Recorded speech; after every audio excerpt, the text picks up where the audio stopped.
labo bahlala nathi and actually listen to us.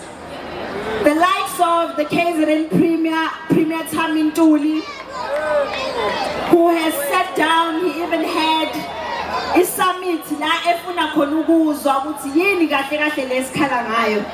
Siyabonga kakhulu. Sifuna ukubonga iMeya yeNkosilanga Libalele uKhansela uMnyeza, who has been with us from the beginning. Sibonge ne-Deputy Minister yaka Home Affairs ngoba iMinister yaka Home Affairs uLeon Schreiber lokhu asiziba from day one.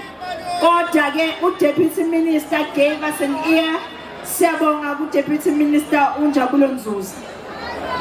And sifuna ukubonga kakhulu uGeneral wase-KZN Mama Maphoyisa.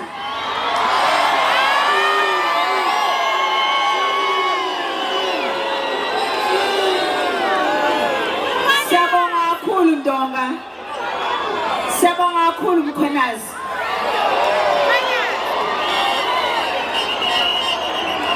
Siyabonga nokuthi nje usitreat njengabantu. Ungabe ukuthi uvele waba umuntu ofana nabanye abakuhulumeni abathi nje bazodedela izinja zisilume. Wena umile eqinisweni. Siyabonga Ndonga.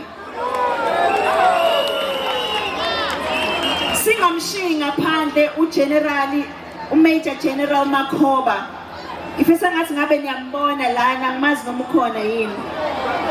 uGeneral Makhoba uyisekela lakhe uGeneral Mkhwanazi, and ngisho singamfonela ngo-1 ebusuku. She's always willing.